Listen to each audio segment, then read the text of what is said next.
Chào các bạn và anh em thợ máy.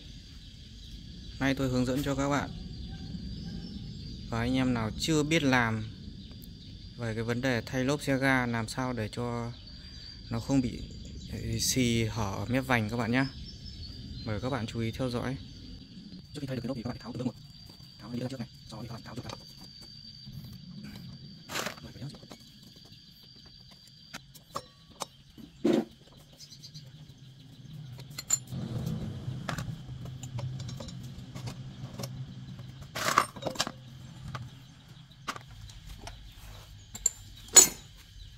Đây nhá các bạn, nhìn cái lốp này từ năm 2014 đến giờ vẫn hàng chen xin theo xe này. Chủ xe chạy nhẫn đến mức không còn một chút nào nữa, các bạn nhìn nhẫn này, nhẫn chưa, đẹp chưa, mòn rất chi là đều, rất chi là đẹp nha. Đến bây giờ bắt đầu mình có nhu cầu thay.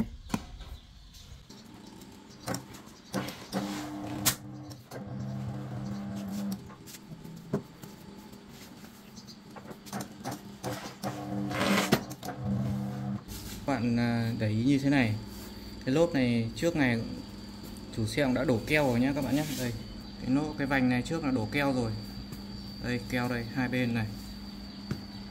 Là bây giờ các bạn thay lốp mới vào, các bạn phải để ý các bạn nhé. Nếu như các bạn không để ý mà các bạn không vệ sinh chỗ này đi thì các bạn nắp mấy lần lốp vào vẫn bị hở mép vành các bạn nhé. Bình thường các bạn không máy thì các bạn có thể ra tay được, nhưng mà tôi có máy thì tôi ra máy cho anh trước đã, sau đó chia sẻ với các bạn vấn đề nó khó hơn sau nhé.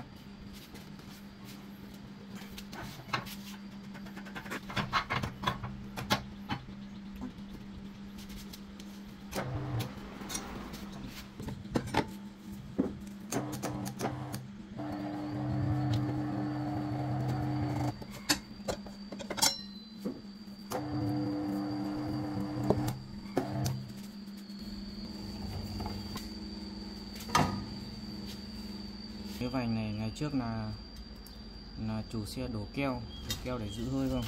Thế bây giờ nó bị mốc meo như này, chúng ta phải vệ sinh sạch sẽ thì chúng ta lắp lốp mới vào nó không bị hở mép vành các bạn nhé. Đây nha các bạn nhé. Cái vành mà đã đổ keo từ trước thì các bạn vệ sinh hai khu vực bên này và bên này.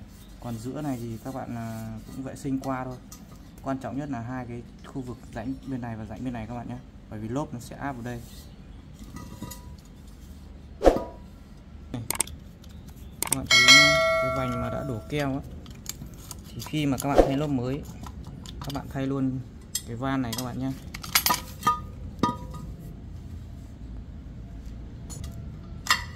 Các bạn tháo ra, các bạn thay van mới rất chi là đơn giản. Các bạn vệ sinh cái chân van này cũng sạch rồi. Các bạn vệ sinh chân van, sau đó các bạn lắp van mới vào, các bạn bôi tí mỡ vào đây. Đây nhá, đây là van mới các bạn nhá. Cái này bỏ đi không cần. Các bạn bôi một chút mỡ vào đây, sau đó các bạn lắp vào, các bạn lấy kìm các bạn kéo lên.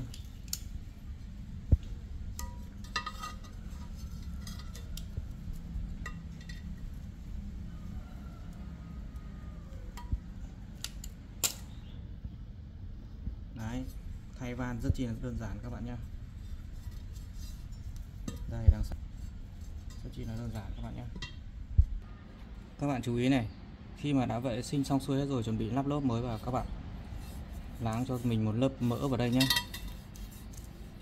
Các bạn láng một lớp mỡ xe mỏng thôi, không cần phải dày nha anh em nhá, chỉ cần mỏng thôi. Tại sao lại như vậy? Bởi vì khi chúng ta cho mỡ vào đây, lát nữa vào lốp chúng ta bơm lên, lốp nó sẽ lở hết cỡ nha anh em nhá, và không bao giờ bị xì mép vành. Đây là tôi lắp ráp lốp không và tôi sẽ không đổ keo. Lắp xong tôi sẽ kiểm tra cho anh em xem và thử nước luôn anh em nhá.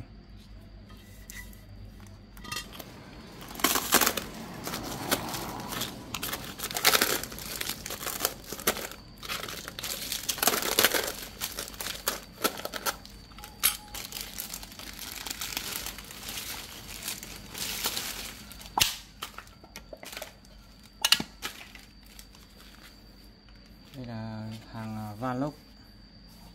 dành cho xe lít không xăm anh em nhé, thay cho khách hàng chất lượng luôn này.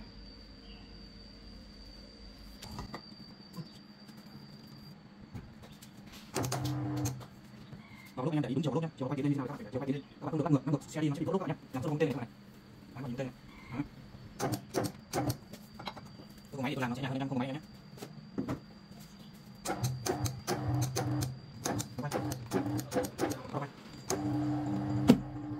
Nhưng mà lốp không xăm rất chi đơn giản các bạn nhé, máy vào nhưng người không phải vào nhé, đây là máy làm thôi, tôi phải máy thôi. Khi đã vào xong hết lốp rồi thì các bạn kiểm tra rồi các bạn bơm lên. Tôi đảm bảo bơm phát lên luôn anh em nhé. Sau khi bơm xong thì tôi sẽ thử bằng nước cho anh em xem. Và đây là tôi thay là không có keo anh em nhé.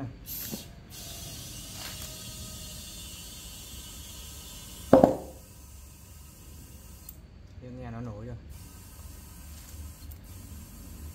Các anh em bơm thoải mái, bơm hẳn 4 cân luôn.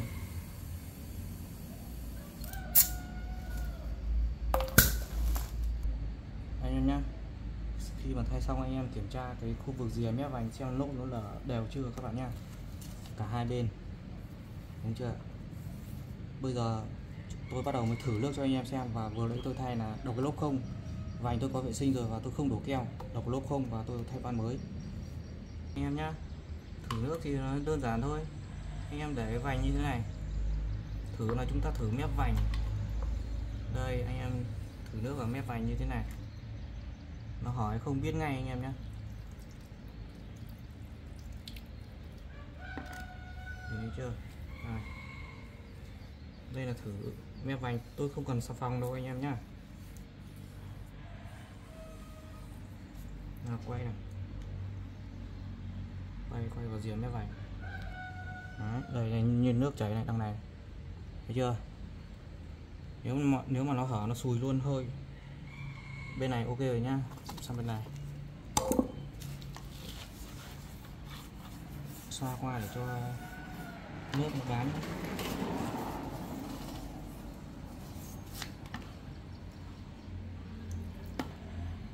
Nào quay một cái giọt nước này, đấy giọt nước nó đi rồi, đấy, thấy chưa?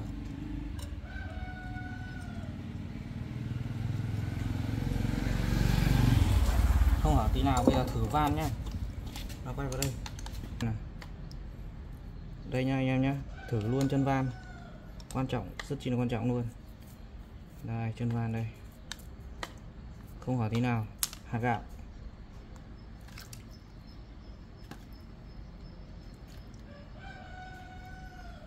Như vậy là ok luôn rồi anh em nhé.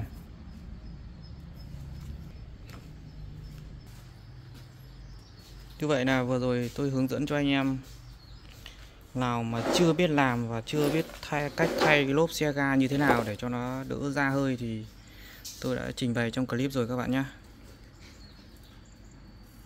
Lốp chúng tôi thay xong rồi nha, và chúng tôi đã kiểm tra nước ok hết rồi. Bạn nào mà có gì thắc mắc thì cứ bình luận bên dưới các bạn nhé, tôi sẽ trả lời cho các bạn mỗi khi rảnh rỗi. Clip của chúng tôi xin tạm dừng tại đây, hẹn gặp lại các bạn ở clip sau các bạn nhé.